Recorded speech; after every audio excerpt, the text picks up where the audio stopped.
I'm Jim Knight, co-founder of the Instructional Coaching Group, and you're listening to Coaching Conversations, where I talk with coaching experts from around the world so that all of us can learn better ways to make an unmistakably positive impact on the people around us.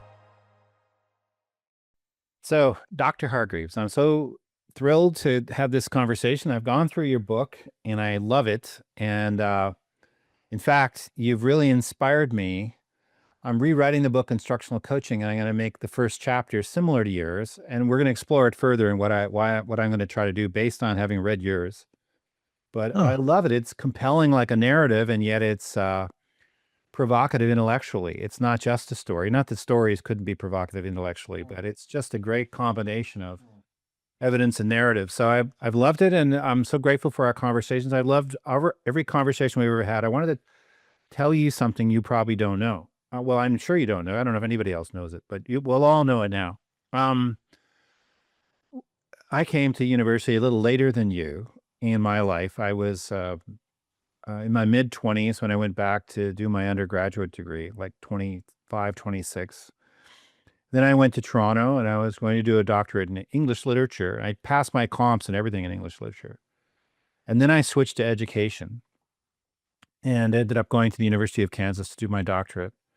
And a couple of years after I was at the University of Kansas, I went to my first American Educational Research Association conference. oh, And I think that might have been 1999 or the year 2000.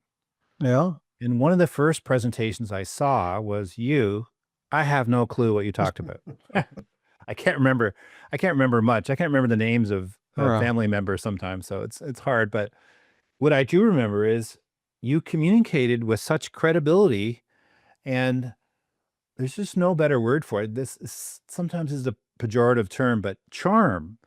I just was so charmed by the presentation and by what you did. And I said, that's what I want to do. I want to do just what he's doing right there. So you, way back when, we would have been similar ages, I think, but way back then, I was a Yeah. young person Yeah. chronologically. It was Yeah. you've inspired, and now with this book, you've inspired me too. So I'm thrilled to have you here. Before I get into it, I was wondering if you could, if you were to say to your audience, these are the three books of mine I think you should read, what would be the three you would pick? I'll make it easier for you. I would say one of them should be this book. So now, what are the two other books? Yeah. Okay. So if one of them's this book, Making of uh, an Educator. yeah, the making of an educator living through and learning from the great education shift, I'd say a second one would be a book called Changing Teachers, Changing Times, which I wrote in 1995. I'm working finally on a second edition now. It is, I think, one of the top five books or so uh, on teach most cited on teaching by a living author, including all languages. And it's not so much a book about what to do; it's a book about what it feels like to be as a teacher, as a person, um, as you practice, and as part of the world around you. So I'd say that would be number two. And I'd say number three is a little book, which has set up a platform for much of what I do now, which is a little book called The Fourth Way. And The Fourth Way, published by Corwin, is a book about educational change, written in 2009. And it described the limitations of three prior ways. The first way of innovation but inconsistency. You found innovation in some places but not in others, gave people the money, let them get on with it.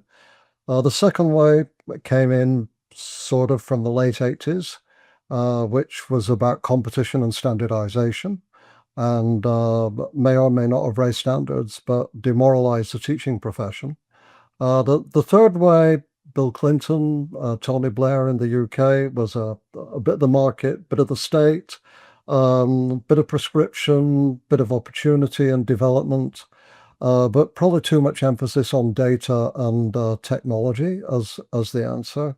And the fourth way was about having an inclusive and inspiring vision that then depended on a very strong and collaborative teaching profession to be able to roll that out within schools. So it's a short little book, but much of what I do now, working with governments and systems around the world, was basically set up by that.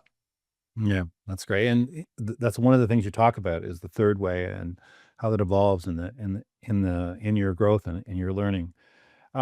Ordinarily, when I do this podcast, I have a page that looks like this. This is a thing with questions, linear, Uh-huh. step by step. But in preparation for this podcast, I have a learning map that's filled with scribbles. So God only knows where this podcast is going to go. But I thought it would be fun to kind of explore themes and maybe make this a little more dialogical than just me interviewing you, if that's okay. Yeah, And kind of go back and forth around coaching. And as I read it, I felt like, well, we have an awful lot in common and we should do something together because I feel like your journey and my journey are very similar. And, I had a big connection with Toronto. I started education in Toronto, worked with Michael Fullen yeah, quite a bit at the University of Toronto, was hung out in that Oasis library for many, many uh, late nights. And yeah, I thought we'd go, but I wanted to start by sort of setting the stage. But I really did love the book.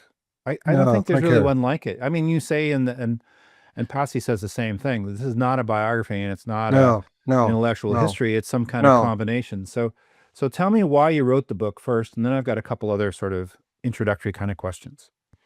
Well, there's two sub questions within that. Well, one is really, why on earth would anybody write about themselves? And for a long time I didn't. I mean, I was way into my 50s, I think, before I started putting myself into my work. I'm not famous. I don't have any royalty or anything else on ancestry.com. I didn't grow up in a kind of more middle class family where you're made to feel you're part of something important. It was only really in my 50s that I began to grasp that the ordinariness of my upbringing was really what could connect me with other people. And it was Doug Reeves, actually, who many years ago in a conference to Washington State principals, and we're having dinner the night before, and Doug knows my work quite well. And, and he said, you have an amazing story. You need to tell people a bit about who you are. So I thought, well, that's a bit weird. I'm British and slightly repressed, and we don't talk about ourselves all that much. But I thought I'd give it a go. And so for them, not for me, I spent an opening 5 minutes about my own background. I have another memoir about my working class upbringing in the north of England and what that means to today. And the amazing thing was after 5 minutes, I learned what it did for them, not what it did for me, but what it did for them. So I thought pedagogically, okay, this is quite important. I need to make this part of what I'm doing more explicitly. So that's really when I first began to think more about talking about myself a bit, but not too much, and writing about myself a bit, but not too much, for the benefit of other people, not for me. And I think this book is there for two reasons. So it's not just the fact that it's the second chronologically Right. in an endless series of memoirs, but it's at some point, I think, I don't know whether it was before I wrote it or during writing it, I realized that, like many immigrants, and perhaps you felt this, you're someone else who was born in one place and worked for a while there and then moved somewhere else. Um, it it was like everything I'd ever done before I went to Canada at the age of 37 had never happened. But I'd done a lot before I went to Canada. So Canada was rather interested in my qualifications and the fact that I was certified to do the job they hired me to do. But in Canada and North America, and to some extent, even amongst myself, it was as if 15 years of work before then had never taken place. I think immigrants who are professionals, immigrants who are doctors, immigrants who are accountants and have to do something else feel that they kind of leave it behind and bury it and bury it away and get on with the next thing. And I think in starting this and doing it, but part of it is frankly at the age of 74 now, like a personal act of recovery, of reconnecting as part of who I am with who I was and what I did, and learning and then communicating how that set me up for everything that followed that people know more about. And so there's a sentence in there that says, having moved to Canada after 15 years in the UK, Canada could fairly say that it launched me. Mm, But in truth, it was England that built me.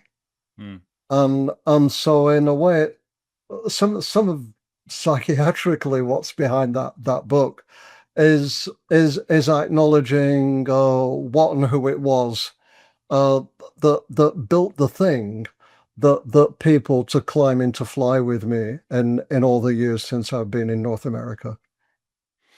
Well, I've got a couple thoughts and a few things to pursue on that. The first one is I laughed out loud when you said that in the British plays, when someone disappears from the script, they say, and he moved to Canada. I was like, Yes, oh, yeah. I'd like to move back, actually. Um, I am very, very loyal to my country, even though geographically I don't live there. And um, so I thought that was funny. But I was thinking that you must have thought through a lot and discovered a lot as you were writing this. I forget who it is who said, I don't know what I think until I write it out. I have to do the writing to think. So, what did you discover in the process of going back and rethinking through all this experience of your life? so here's a slightly whimsical comment, but I have many male colleagues who've had one workplace and many wives. And I've had one wife, but many workplaces. And and it was forced on me by necessity because of the period when I was forming, which was a time of great austerity, insecurity, in education, many temporary contracts, moving from place to place. So in some ways, my early career was more like, and there's writing on this, what women's careers often used to be like. So, you start off, you work for a while, then you might take year or two out, and then your husband keeps moving, so you've got to keep moving as well, and you take a job here and another one there that doesn't fit, and a third one that's not really like the other two. And there's a feminist called Sandra Acker who has written that this is what women's careers are often like. And women see them as accidents, as bits and pieces, as just ways of staggering from one thing to the next. And then they hit about 40 and they and other people usually before them start to think, wow, this is leadership potential. They've done some of this, they've done some of that, they've done some of something else, and it kind of starts to add up to something. So I began to learn in writing this um the what I already knew and what much of the book is about is the importance of culture, the importance of the culture of different institutions, the importance of culture in the place and time that you were in. And the more I looked at it, the more I thought about it, is that every higher education institution I was in.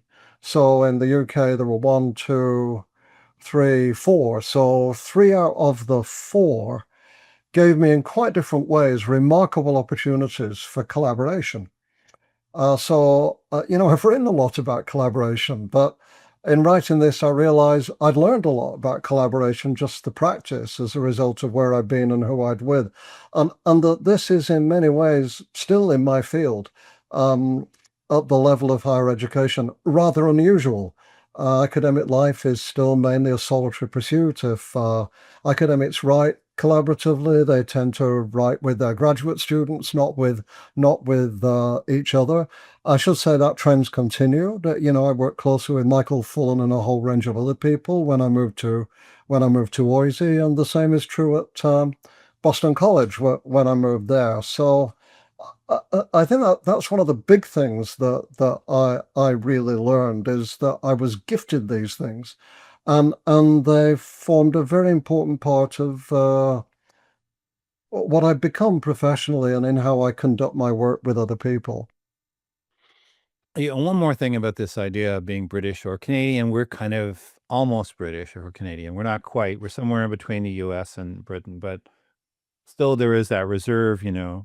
But Henry Nouwen, who's a writer I like a lot, he's a theologian and lived in Toronto for quite a while. Uh, He says what's most personal is most universal. So that hmm. to go deep into yourself might actually lead to you to some universal things. And I'm wondering, just how did you go about the business of writing this? Was it the same as your other books? Did you approach it differently, or how did you do that? Well, I think it's true for many books that the book ends up being rather different from the book I intended it to be. Mhm. So writing is a thinking process. It's not just we have many colleagues who they when they do a project, when they write a book, they have a linear plan. They set out the chapters, they write the chapters as they're supposed to be. They hand it in on time, and away it goes. I sometimes delude myself by thinking that is how a book is going to be. So in most cases, there is some shift during the process of writing. But I think when the books are more personal like this, there's even more of a shift. And what makes the shift is a few things. What one of them is constantly thinking, and this has been very important for this book, is what is here or what can be here that will be of use to other people. Mm. So, there are various things that come up here. There are things about coaching and mentoring. There are things about collaboration. There are things about what we would now call viewpoint diversity, because I've worked across the boundaries in some ways of quite opposite disciplines. There are things of how to build a career. There are things of how to build a theory. So there are things about how to work between the academy and practice. So you're constantly thinking, or I am at least, what do you put in and what do you leave out, on the grounds of what is relevant and helpful to other people. I think that is absolutely a key thing, and a key part of that, of course, is what you leave out. So there's all kinds of things not in here that happened to us in that period. Things professionally, things of how I sold my daughter's secondhand bicycle without telling my wife. So the police came to our house. So she reported a theft. So it's like a million things that are not there. But Uh, you uh, did include good things too, like uh, being a murder suspect and getting your job because you could hit a target with a gun. You know, there's quite a few pretty good anecdotes in there. there are about well, so the story is and the anecdotes are in what ways can I make this interesting? In what ways? Sometimes I'm trying to write more like it's a novel. So I don't start out at the beginning of the chapter saying this chapter is going to be about this, and then we're going to do this. Right. Then you do it. Then you say what you've said. But I try to come in obliquely, so like a good teacher does in a lesson sometimes. So people think, I wonder where this is going. It's kind of odd, but it looks interesting. To insert some humor there, and there's meant to be some laugh out loud places within the book, so people want to stick with it. They say about novels, which is about every 25 pages you need some sex in there for people to keep reading it. Well, if you're looking for sex in this book, you'll be very disappointed. But there are some kind of more dramatic, funny, or personal things about every 25 pages, just to make sure you keep turning the page. Yeah, Malcolm Gladwell says, I heard this in a course he offered, that you have to put candy in the book for the reader. And Yeah, of course, candy isn't that helpful, but it's pleasurable. It's just something where and your candy, part of it's an anecdotes, and part of it is the evidence-based ideas you're sharing. And in many ways, I thought the book was a kind of combination of it's kind of a concrete embodiment of what the book is all about, which is that yes, evidence is important, yes, research is important, but personal experience is important too. yeah, And so, in yeah. many ways, I thought the book embodied exactly one of your core Hmm, themes in the book hmm, as I read it. hmm. Does that resonate with you? I think that's a pretty fair comment. With and there's a lot in this book about teaching, Right. and great, great, great teachers pay attention to the evidence. They look at what the science says, but they're not dependent on it. They're not mesmerized by it. They bring their own judgment, their own experience into how they teach and the way they go about it. So I think that's a fair comment.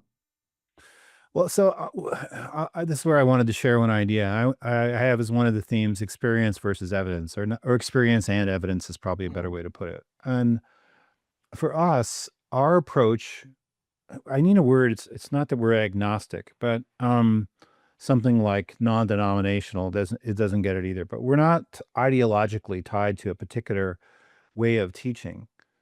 But what we say is that the traditional model, and I think this is where I think we may have some similarities, or it could maybe not, but the traditional model of research has been done. This is what you need to do.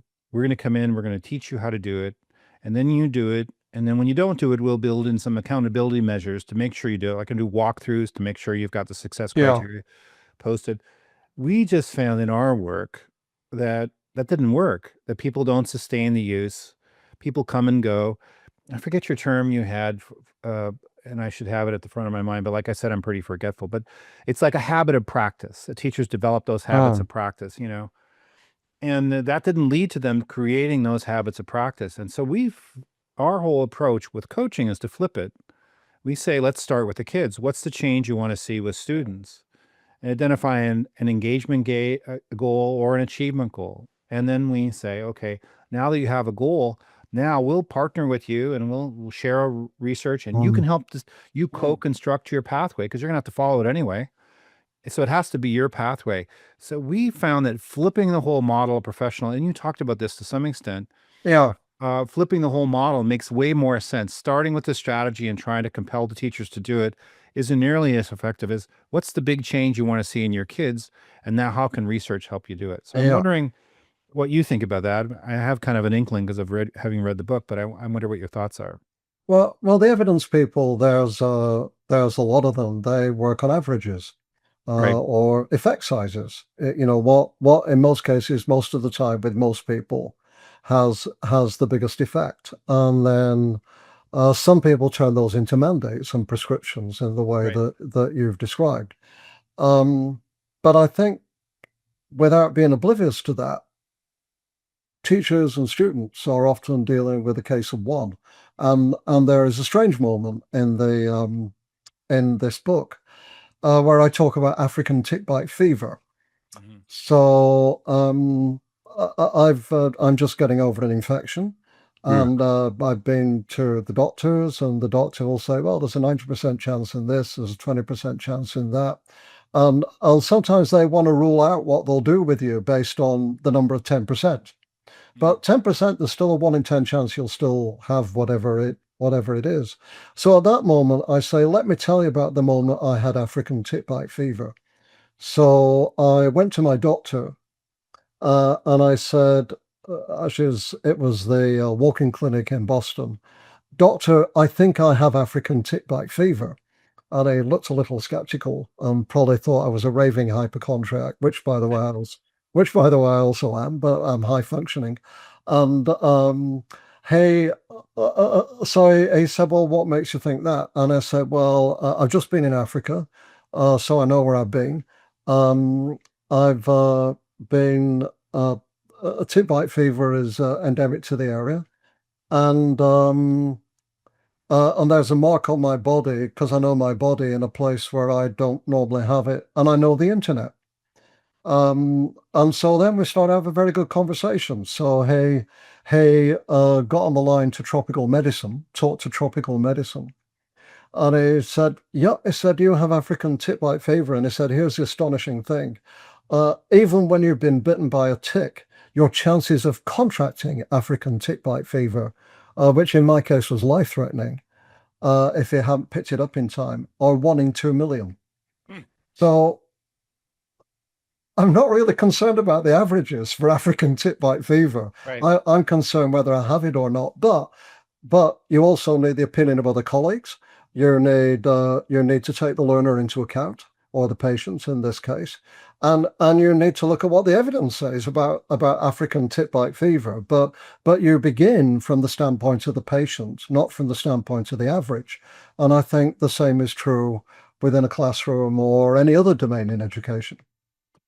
Well, and that gets to, well, I'd love to hear the story about when your mom was in the hospital too, and you said you're a systems analyst in solving the problem. But maybe we'll come back to that. But there's also the fact that applying the medical, there's so much wrapped up in this, but there's the fact that applying the medical model to research on teaching. And I did a little bit of work in Boston with surgeons, research on Oh, applying yeah, coaching to surgeons. yeah, And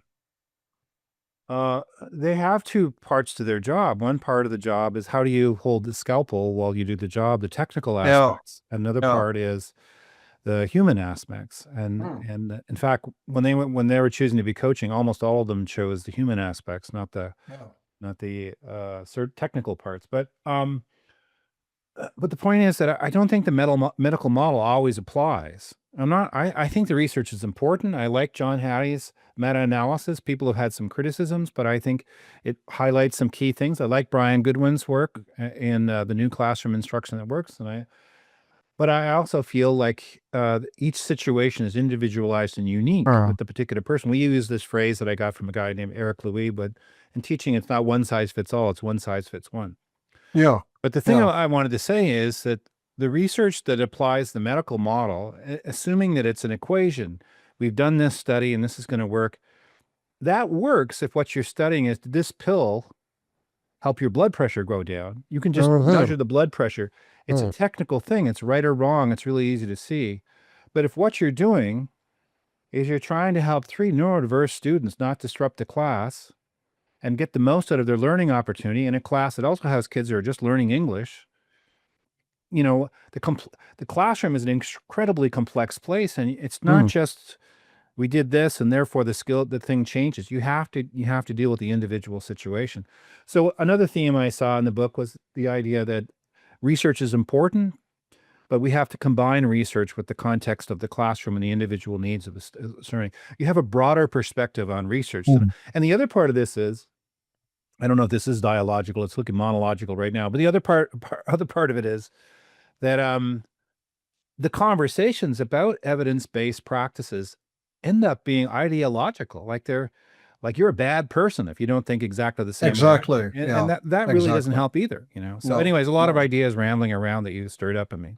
A very important thing for everybody to understand is there isn't a thing called the medical model. Right. It's a model that usually applies to pharmacology or to surgery. When we're dealing with pharmacology or surgery, we're usually dealing with many specialists gathered around one patient. When we're in education, we're dealing with many patients facing one specialist. So it's the medical models we really need to look at much more are to do with things like elder care or community health, where again, there is evidence that is important, but it's much more imprecise, it's much more contextualized, and it's much more engaged in the human factors of health. And this summer I've just come back from a vacation in Germany, and I'm doing weird things on my vacations now, which is going to visit the graves of my ancestors. Mm. So while I was in Germany, I went to the home of Karl Marx. Not Karl Marx, so that was another vacation. I went to the home of Albert Einstein Mm. in Bern in Switzerland. I went to the home of Wilhelm Friedrich Hegel, the philosopher who created dialectical thinking Right. in Stuttgart in southern Germany, and I visited the grave in Heidelberg of Max Weber. Now, you've probably never heard of who Max Weber is, but Max Weber is credited with being one of the three founding thinkers of sociology. And he invented three things, two of which are quite well known and one which isn't. So I invented in everyday language the idea of the Protestant ethic, which is Mm. you work hard and you prove that God has chosen you. He popularized the concept of bureaucracy. So everything we know about bureaucracy starts with Max Weber in the 1920s in Germany. He didn't like it very much, by the way. And um, and thirdly, he really was the beginning of qualitative research, and he said that studying human beings is quite. So most people think qualitative research begins with some educational theorist or sociologist in the 1960s or 70s, but it begins with Max Weber, who said that the human sciences are different from the natural sciences because atoms don't have thoughts. So atoms don't willfully have an effect on the world around them that you're studying, but human beings do. And so, in order to study what human beings do and the sense they make of it, you somehow have to engage with the sense that they make of it. So, quantitative research has its value. It will tell you how what happens in most places with most Right. people most of the time. Blind control studies will tell you for something very specific whether it may or may not work. But what qualitative research does, which is just as rigorous as quantitative, is it makes you engage. It gives you higher validity. So what you're saying means what it's supposed to be saying because you have access to the thoughts and ideas of the participants. And it also surprises you because if you get into classrooms and schools and look at something before it happens, or it's on the radar, or policymakers know about it, you have the element of surprise. So many things if you go on my website, I've invented about 12 concepts. Mhm. Most of those concepts come not from reading the literature and then brilliantly deducing what it was. Most of those 12 concepts happen with what some teacher was doing in some school with some kids that made me think, aha, there's something interesting going on here. What can I read about it that can now help me understand it? See, what I love about the book is that, as a kind of extension of that, is that you're also central to that research. And what we try to do is try to create this idea that there's no researcher involved, but I think there is. And I think in many ways, the story of someone our age is the story of how did we get here? What's the process of getting there? And we're a Yeah. part of that research. We're in there. And I think so by telling this story in such a compelling way, fun way, but an intellectually stimulating way, what you're doing is to say, actually, I am a part of this research I've been doing. I'm not just passionate walking through a two-way mirror or and I'm not Hmm. here. I've been constructing this the whole way along. That's the way Hmm. I was thinking of it. I can't see how you could do it any other way. Yeah. That's the part that I wanna extend in my I'm doing a new edition of the instructional coaching book is Ah. I kind of wanna tell the story of the work that's evolved and how it's all evolved over about a 25-year span. Hmm. But I'm gonna have to acknowledge you in the acknowledgments 'cause I was really inspired reading your book as you look at It's the only the place to do it. yeah, that's right. The other thing is the quantitative is useful, but the question is it's really important is what is the quantitative measuring? And the quantitative research could be measuring acquisition when what we really want is transfer. And if we don't have transfer, then what's the point? I mean, you need to do acquisition to transfer, but if the kids aren't actually using the content, Uh-huh. and then also quantitative research can only measure certain things when we're talking Mm. about children. Does it measure love of learning? Does it measure their self-advocacy for themselves? Or measure their Ooh. ability to learn? Does it measure their self-efficacy? Often those things aren't happening. And I posted that a while back, and a quantitative person I know, he Mm. said, "Well, you can't measure those things, so it's not Mm. relevant." But I think that's where we say with coaching, what you can do is you can say, "Okay, well, I want to either focus on engagement or achievement, and I want to be able to measure it Mm. clear." And then for me, Yeah. what proves that it works is I see a change in students. If there isn't an Right. improvement in the quality of Right. kids' lives, not Yeah. much has happened. Is Yeah. is how I Yeah. see it. I mean, something I would encourage all of our colleagues to think about is if if you choose qualitative research, don't choose it because you don't know how to do quantitative or don't like it. Right. But I think we have more than a few colleagues who basically are trapped in that position. It's also true to say the opposite, which is one of my close colleagues at Boston College, Henry Brown, is one of Mm. North America's leading researchers in quantitative analysis. Right. He's had many awards, citations, and hugely distinguished. And I did a project in Canada in the early 2000s after I moved to Boston, which involved working with 10 school districts. Mhm. And it was politically a bit controversial, so I realized I wanted somebody who'd got a gold standard of quantitative expertise that nobody would question to handle that side. I worked with him on that and supported him on that. He came out and did some case studies with me and then analyzed the data with me and our team. And at the age of 60 something, he'd never had a human subject Mhm. in his research in his life. And at one point, when we're sitting around as a team looking at all our data for like about the fifth week in a row, he turned around to me and he said, "This qualitative research." I said, "Yes, Henry." He said, "It's really hard, isn't it?"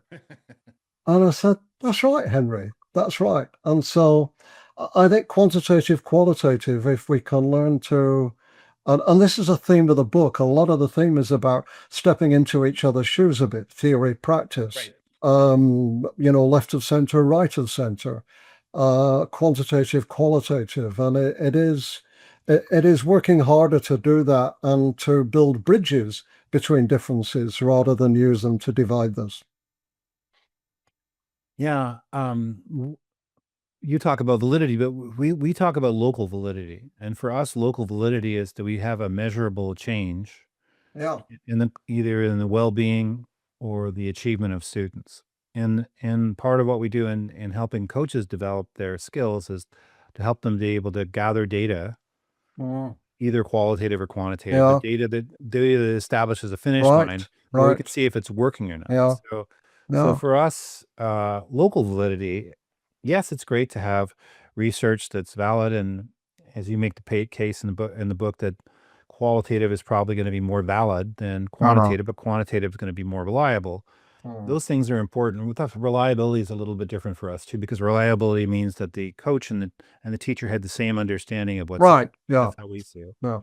One of the things you talked about that I loved was that uh, teaching must be workable and doable.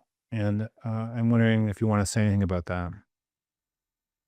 Yeah. Well, it's no no class can be a perfect replication at scale of what every highly invested parent in an ideal world would want on a one-to-one basis with their individual child. And no class anywhere can represent the best of a statistical average or be a duplicate of a high performing class somewhere else. So that's the first thing. It's about again Mhm. coming back to the local, working with a number of people, not working with one person. And no class or school, and this particularly applies to innovative schools, can or should work on the basis of building extraordinary innovation on the backs of teachers who can't sustain it when they have other kinds of lives. So many innovative schools will choose very young teachers, idealistic teachers, which is great. Teachers with lots of energy, teachers with no dependents yet, apart from a dog or a cat. Teachers with no aging parents to take care of. Teachers with no health problems. So many of our extraordinary innovative schools, and we've studied them, in the early years do outstanding things, and then they struggle later on as the teachers get older or as they leave, or as other things come upon them within their lives. So models that we try to develop that will only last a few years require superhuman individual efforts that can't be sustained, then Right. then these are not the models we need to guide us. That they need to be there. They need. So I'm not against them. I think if you're a kid in a school like that for a few years, fantastic, great for you. They can point the way for the rest of us. They can show us what is possible. at least theoretically. Um, but they're not things we can or even should be able to replicate, performed by ordinary people with ordinary lives, in ordinary circumstances with large groups of people to take care of. Yeah, I think that's really, really valuable. That's why I like the idea of identifying and sharing habits of practice. That Yeah. what's your term? It's not habit. It's your first papers were written about the idea of Coping strategies. coping strategies. There, yeah. Yeah. I love that concept of coping strategies. Is learning how to do a few. I mean, everybody develops their own, but if you involve Yeah. evidence, you're going to come Yeah. up with more powerful. Yeah. And helping teachers develop coping strategies Yeah. as opposed to here's a 7-stage scripted program you have to implement. Yeah. I thought that I mean, we think that because of the health sector, the mental health sector, we tend to think of coping strategies right. as how to deal with bad things. Mm, You know, how to deal with grief, how to deal with the loss, how to deal with being overwhelmed, how to deal with all kinds of things that assail us. The unique thing about the paper I did on coping strategies, it wasn't the first one, but it was one of the first. It says whatever kind of uh, teaching situation you're in, it might be traditional teaching with very large classes and no time. So you develop coping strategies in response to that, but if you're in an informal environment with project-based learning and different kinds of goals and outcomes, you're still using coping strategies. right. So the use of coping strategies isn't about how to deal with something that's negative and unwanted. It's a way of understanding the nature of teaching Mm. and indeed of any kind of work. Well, to me, it's habits of practice, and Yeah. we have all this excitement about habits of practice. James Clear, he's kind of become the one that's most popular, but he says, "What can you do on your worst day?" That's what a habit is, and Ah, if you ah, try to do something that you ah, can only do on your best days, it's not ah. going to be a habit. But Right, on right. your worst day, what can you do? Uh, And I think yeah. helping people have those kind of coping strategies, I think that's great. I want Yeah. to just ask one more thing to kind of wrap up because we've taken a lot of time, but you talk about crystallizing moments in the book. These are Hmm. experiences you've had that were transformative. Could you share like maybe two of those crystallizing moments that Well, come to mind? this is like a game of tennis, but I'm going to bat this back fairly Right. quickly. Can you name one or two that stood out to you as a reader? Well, I love the story at the beginning, the very beginning when you get your job. I thought that was I don't think that's a crystallizing moment, but it was a laugh out loud moment for me. And then I thought the story about all the different doctors trying to do different things and how you helped them out was really critical. So those are two thoughts that come to my mind right off Yeah, the top of my head. yeah, yeah. So, I mean, in terms of what's been formative for me and the rest of my career, looking back at that particular period, I would say, one was institutional and collective, and another one was more. A couple of others were more personal. The one that's institutional and collective is is the Open University. So Mm, I got a job at the Open University, which was one of the world's two first distance learning institutions in the world that used technology. It was called the University of the Second Chance for people who'd never had chance to go there physically in the first place. And so we mainly produce stuff, television programs, course materials, all kinds of things for students we never saw. And there are a couple of funny moments in that, like the moment I went to make a TV program and they didn't warn me that the studio would be blacked out and I had my black trousers on. So my my torso floats around the studio like Banquo's ghost. And I still have that in the archives. But the main thing I got was they had it's both formal and informal. Formally, if you were on a course team, you wrote about 4 units for a 36 unit course, and you'd be with about 10 other people, and each unit would go through 4 drafts, and the units were meant to engage the learner and not just to preach to the learner. And each draft would be reviewed in person round the table. mhm. So you would sit there uh, and have with no right of reply until you'd heard all 11. And sometimes that was a pretty shattering experience. Because if one person says, "I don't really see you engaging the learner here at all," you think, "Well, that's a weird thing to say." But if 11 people say that, then I thought, Mhm. "Huh, perhaps there's something in this. I need to Right. I need to look at this for the next draft." And I think that also created an informal culture where if you wrote something or were developing a paper, you felt um, which I've not always found in institutions I've been in. You felt able to and wanted to share that with colleagues. And they give you fulsome feedback, including very critical feedback on what it is Mhm. you've done. So I think that was massively formative for me. And it's how I deal with colleagues now, how I deal with, when I'm a discussant, and it shaped a lot about my views about feedback, about collaboration in higher ed environments, so with practitioners and so on. I'd say that's one. The other one was when I was at Oxford University, so 5 years at Oxford University. I'd no idea how important that was until eventually I went to America and people started talking to me uh, up, uh, about my time in Oxford, which they regarded as being almost on the right hand side of God. Mhm. For me, it was just a job. I hated the university Mm. with as a culture. It's a university where belonging means fitting in, and if you don't accept the university on its kind of Ivy League type terms, you will feel as a working class person or a person of diversity very estranged from the culture. But I had some very good relationships with the school system that was run by somebody who became probably one of the most iconic leaders in British education in the last 50 years, a man called Tim Brighouse. And he created a way within the department for um, people to be seconded, as they call it, which is like have a year off from your job Right. to go and work on an issue of importance for you, of importance for your school, and that is academically valid. And you would work in a team with a professor in the university around those issues.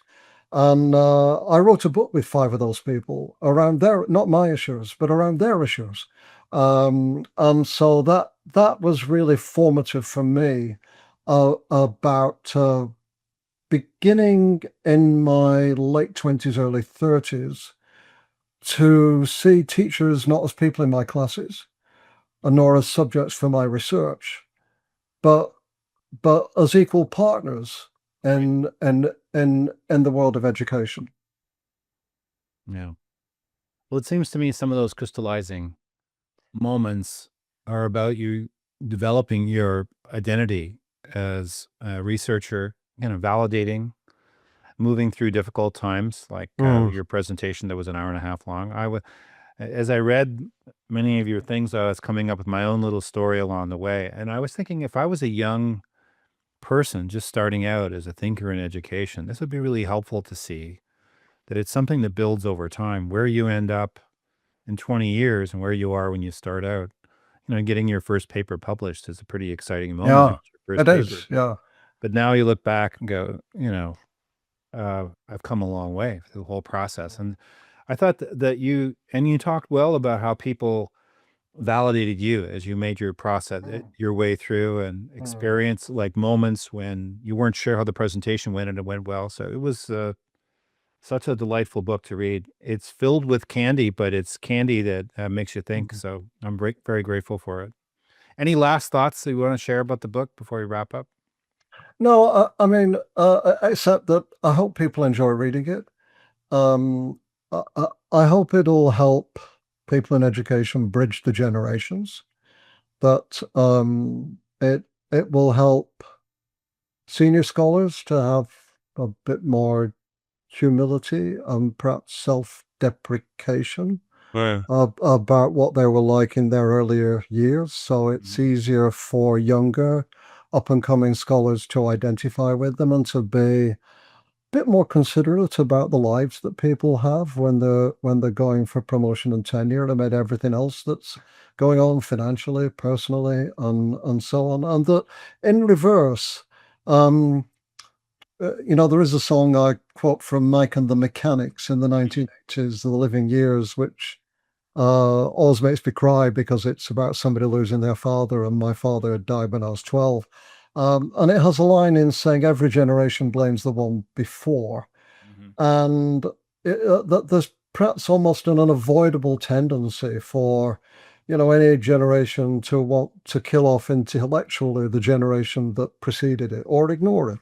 So, the qualitative people kill off the quantitative, and then, the revenge of the quantitative comes back and they kill off the qualitative, and so on. And it's kind of an appeal to younger scholars too, that when they look at older scholars and see them as privileged or entitled, or they've had it easy because of some, demographic mystery, that actually in most cases early career was hard for them too, and challenging for them too, and it wasn't all on a plate when they started. So one thing that I'd like to come out of this is the coaching and mentoring issue, which is a willingness amongst those who are coaching and those who are coached to think a bit more cross generationally, with a bit more realism and humility, and and sense of irony, I think, as well. Yeah, I think if you're really facing reality in what's happening in a school, and you're really honestly seeing what's happening and really honestly looking at what you're doing, humility is inevitable. You're gonna be Yeah, humbled by the experience. yeah, It's yeah. just it's just,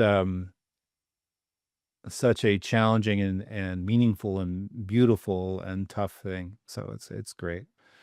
Thank you so much. I'm so grateful. I really, really loved the book, and I'm excited to see what the next step is. I know there's more coming, so I'm looking So forward it, to it is. You'll probably do a clip of this anyway, but it is it. The That's the way to Making go. of an Educator. It's out in the UK now. It's out in Canada and the US in about October. Yep, that's great, and I loved it. It's a different kind Thank of you, Jim. educational book, and I'm grateful for it very much.